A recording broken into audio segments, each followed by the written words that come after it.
Hello, beautiful people. Welcome back to my channel. My name is Sonia. Here on my channel, we have healthy discussions about life, love, dating, and relationships while promoting self love and healing.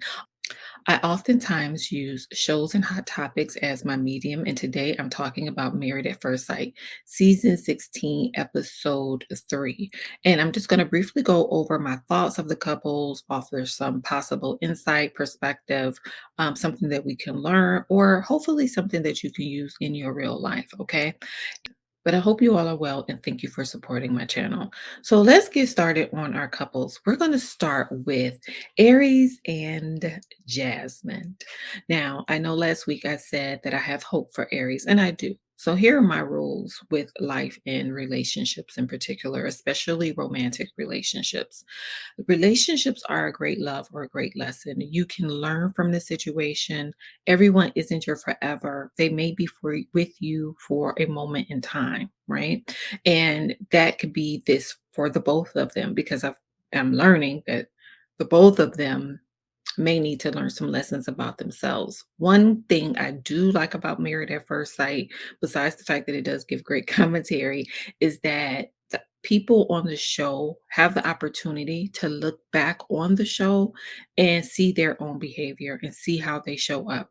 We often don't ask our exes or our family members, how do you experience us and what do you think about us? Or am I really portraying what it is that I think I am portraying? Am I really showing up as the person I think I'm showing up as? Sometimes our perspectives of ourselves isn't the perspectives of others. People experience us completely different.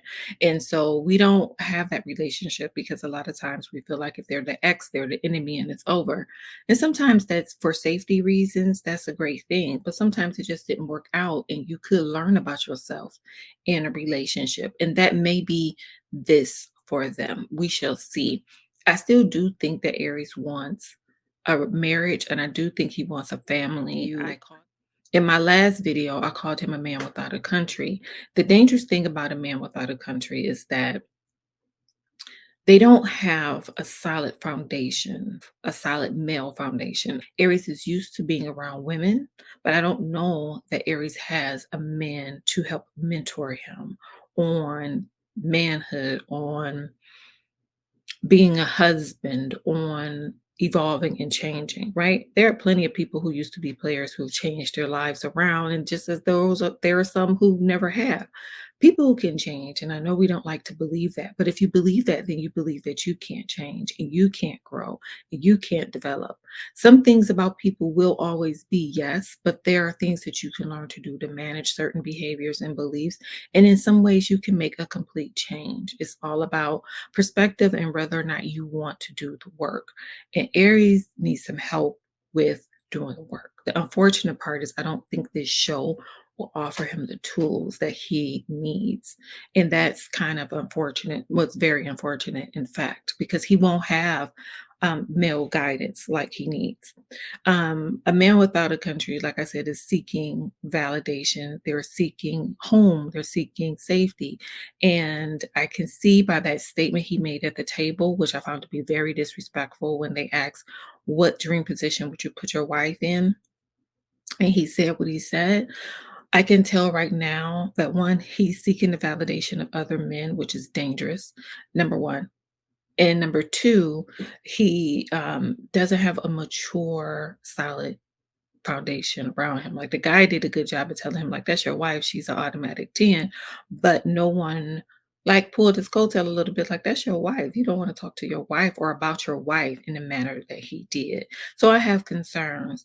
And when I make this statement that he is seeking outside validation and why that's dangerous is because a person who's seeking validation on the outside can always be swayed and influenced. And if the influence isn't positive, it can be dangerous. It can mean that he puts himself in situations where he puts his family and his relationship in harm's way, or he is basically out of line with what the goal and the mission of the relationship is.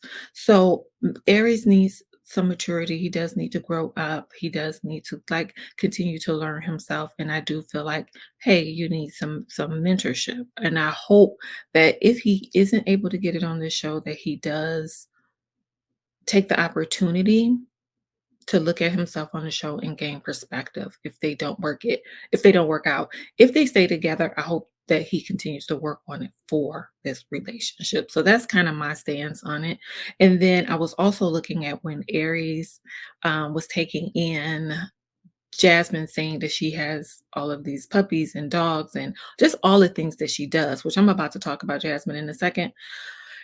And for me, I think he was excited for her initially. Like he felt like, oh man, she's beautiful. Okay, right? They did good. I'm attracted to her physically, at least. Where I'm attracted to her physically, at least at this point, right? And so we're starting with a physical attraction, which is very important for a lot of men. So let's see where we can go from here. Remember, this is still the phase of assessment. They're still trying to learn. I think we have to always keep in perspective that this is really an experiment. This is a social experiment. This is an 8-week process. These people are not married by love. Okay. They just met them. They're strangers and they have to take all of this in. They have to learn this person, learn themselves, navigate being on TV. Like it's a lot. And no one knows what it's like until you're in it. Okay. I think he was sitting there processing everything. Like the only child showed up. Like I'm used to having my own space.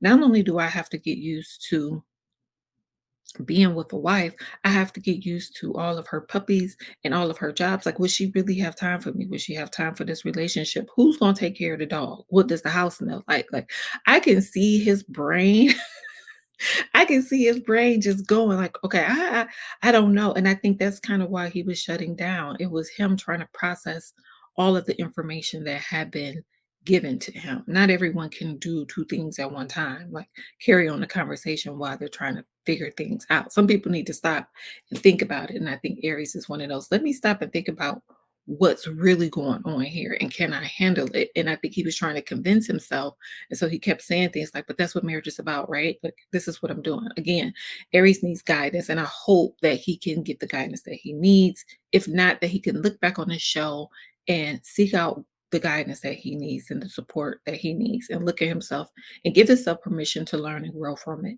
and not be too hard on himself. To me, I find like the cousin who I have a lot of questions about, right? Is I'm okay with being honest. In our family, if you ask somebody something, they're going to tell you the truth. If you don't ask them, they're going to tell you the raw truth, right?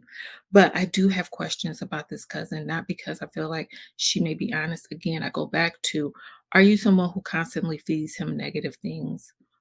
Because he had to ask for something else. Like he had to say, do you have something nice to say about me? Is there something encouraging? Because we're here now. Okay. We're here. So can you pivot out of criticism and give me something to go with? So I'm wondering if that is that comment in their family. I wish I would have saw more of his mom and more of his mom interact with Jasmine. She seems, and Jasmine says she's a very nice, sweet lady. So I wonder if she's just kind of like nice and lets everything go and everyone runs amok. Like I have a lot of questions. I'm not gonna we'll wait. I'm patient. Let's see what unfolds. When it comes to Jasmine, she spoke about being bossy. And for me, I have a lot of questions about Jasmine as well. I really want to know more about the relationship with her and her dad. And I say that because she says she's a daddy's girl, and I believe her. Is she a daddy's girl where she never got in trouble? Like he is a man of the people, right? He's a pastor. So a lot of times men of the people invest in the people, but they don't invest so much at home. So did she just get her way? And that's why she's like okay with things always going her way. So did she just get her way?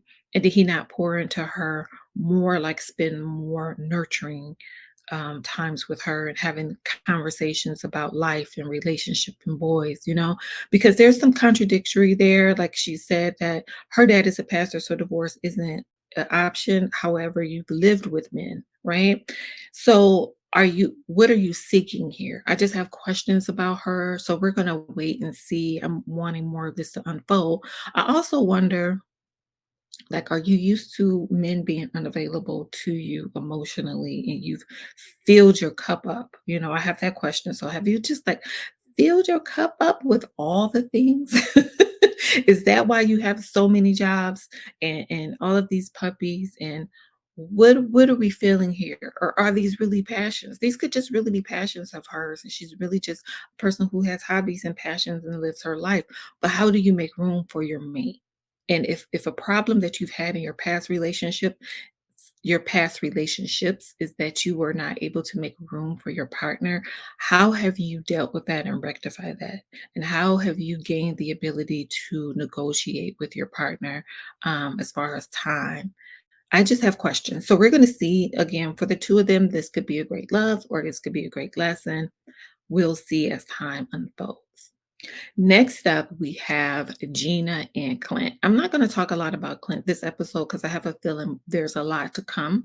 And I just want to be a little patient and watch some things unfold. But one thing I want to say about Gina is when they were at the table talking, and Gina went on about her business, and Clint was just kind of like, what's going on here? Um, I know she's proud of herself, and I know that she's been focusing on her business, but this is where always remembering to number one, kind of socialize, even if it's a little bit, and checking in on yourself and building a relationship with yourself is important because there was so much opportunity there for her, not to only share about her business, but about her and who she is.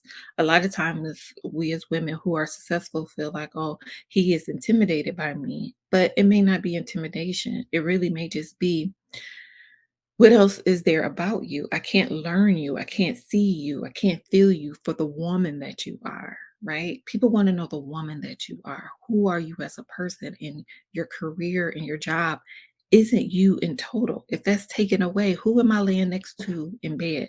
Who would I be with in 60 years or whatever the case may be? Although we change and evolve as people, they just at this point, like, who are you? They're looking for a safe space. And I don't know who you are to be safe. Now, Clint could be a little shallow. We don't know. We're going to find out a little bit more about that. But just to speak to the problem that a lot of women who are business minded have, it's you have to learn when to put your cape and your suit down and just be you. You're beautiful in yourself. You're great in yourself. And for example, she could have talked about how she spontaneously took the trip, right? I don't remember where she took. I think she went to Europe or something like that. She just decided. That says a lot about her. So that speaks to her being confident. It speaks to her being flexible. It speaks to her having a life and thus loving herself. It's like when a person is all wrapped up in their business, men or women, I feel like you don't have any other identity, and it makes it difficult for people to trust you. But when you can show up as yourself and talk about yourself, and I'm not talking about like in a selfish manner, but you can show that like I'm a compassionate person, right? She could talk about her love of dogs and her love of helping women becoming more beautiful through her works. There's just a way to have a conversation where it's not about paperwork and things like that. She could say, yeah, this is a huge undertaking, but I'm excited about it because I'm going to help so many people. I've helped employ so many people. I'm building a village, something like that, something where your personality also comes to light. So if she's a compassionate person, talk about tell stories about yourself that show you that you're compassionate.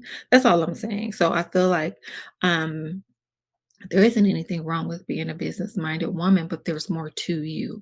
And it's important that you are able to show who you are when you are trying to enter into a romantic relationship with a person because they want romance with you. They don't want romance with your work. And that's basically it for the two of them. But we'll see what happens on a honeymoon. Next up, we have my favorite couple, Nicole and Chris. I really like Nicole and Chris. And when I think about these two, what I think about is sometimes we want things, but we don't prepare for what we're asking for. And what I mean by that is Nicole is used to being the person that's the caregiver, that's the talker, that's the one that's over the top, the one that's seeking love and trying to get your attention. And Chris is a talker and a caregiver as well. And I think Nicole is going to have a hard time with identity because now who am I in this relationship? Who am I? Because he's the same person. So I don't get to wear this title anymore. So who do I be? You be you, Nicole. You be the rest of you. Give yourself a rest. You're out of survival mode and you're out of I need to keep myself safe mode. And now you can just be. And this is in the Maslow's hierarchy of needs, when we talk about reaching actualization, or being the best version of yourself, this is what we're talking about. You keep climbing that ladder. And so you have the foundation, you have safety, and you'll have a relationship, and you could keep going to be the best you that you can be in the relationship. We are all a work in progress, and no one is perfect, but it gives you room to work on other areas of your life versus you trying to chase this person down to love you and to care about you, and you fighting to show your worth. I get a little worried when she starts saying things like he may be too nice. I love that she said he may be too nice and I just want to show him that he's worthy. So do that. But when people start saying things like he's too nice, it usually means self-sabotage is on the way. I really hope that she doesn't do that. I hope that she allows herself to rest in her feminine and be receptive. And when I'm talking about femininity, I'm just meaning that you women are to receive. So be receptive to his love and him caring for you. Know that you deserve it. And rest in that. I also think that people think that Chris is going to be a pushover. I personally don't think that Chris is going to be a pushover. Time will tell, we will see. But I've noticed, like in his conversations with people, Chris stands on what he believes and he doesn't care what you think. And I love that about him. When they were having the conversations about the app, he was like, I got rid of the app, I deleted it, and I'm fine with it. I haven't had sex with in a year. I don't want to play with people. Like Chris is like, I am who I am. It is what it is. When he was talking to the dad, he didn't buckle or fold. He listened to what he had to say. And I think he'll be able to do that with Nicole as well. I don't think she'll be able to run gunshot like we think. Time will tell. I could be wrong, but I see him always standing firm in who he is, and it makes a big difference, right? Whereas you see Aries kind of like he may try to impress his bros, right? I don't see Chris as somebody who's trying to impress anybody. Chris is Chris. Right? I just want to love you and treat you right. So can you receive this? And I want someone that's going to be okay with me being good to them and be good to me. That's what I get from Chris, but only time will tell. So we should see. So next up, we have Kirsten and Shaq. And what I have to say to Shaq is Shaq, you need to read the book and stop writing the story. It's okay to be optimistic. Okay, that's fine. But it's a whole nother thing when you're just ignoring all the red flags, when you're ignoring all the signs and you're not gathering the information. And that's what's happening here, I feel. And pull back a little bit and look at what's really happening. This woman is not attracted to you. And here's the thing, I don't have a problem with her not being attracted. Like, that's her right. If you're not attracted, you're not attracted. I have an issue with some of the games I feel like she's playing. And I have an issue with her not seeming to be honest. Kirsten doesn't add up to me. So time will tell, but she doesn't add up. And so I have questions and I'm going to be patient and see what's going to unfold here. But if you are not attracted and you don't want to kiss him because you're not attracted, stand in that. This, he had a bald head, which is fine. She doesn't like bald heads. Okay. He has a bald head and he didn't ask me. So if he asked you, you would have rejected him. So you want the opportunity to reject him? You know? Why do you want the opportunity to turn him down? Why do you want the opportunity to reject him? What does this do for you? Right? I have that question for her. And then there's also the when she's around him, it's more comfortable. And I get that they're building attraction or they're building a relationship, they're getting to know one another. She's seeing that, yeah, he checks my boxes. But what I fear or where my concerns are, I'm gonna say fear, where my concerns are is that she'll say, he checks the boxes, so I'll deal with him for the moment. Kind of like use him up there. I'll use him for the moment, but he's not the one that I really want to be with. And my question to Shaq is, do you want someone who doesn't want you? Right? They want what you have and they want what you have to offer. And when you're just focused on, oh, she's a beautiful woman and she's fine and she's everything that I want that I can go show off to people because they're both about show. That I can go show off to people like, look at my wife, look what I have. And it's not about the person. After a while, resentment will set in. and anger will set in because the looks become mundane after a while. And if a person's inner person isn't a good person or not a healthy person, looks don't matter anymore. So it can't be about how you guys are going to present to the world. It could be a part of it. I'm not saying that, people want attractive people. You want somebody you're attracted to. But if your relationship is built solely on the aesthetic, what it looks like, there's going to be a problem. They actually have a lot in common. But I would suggest that you dig a little deeper if you are really talking about a lifelong marriage. If you guys just want to be together to look good and you both decide on it, okay. But if you really want a partner to be with, you need to love that person.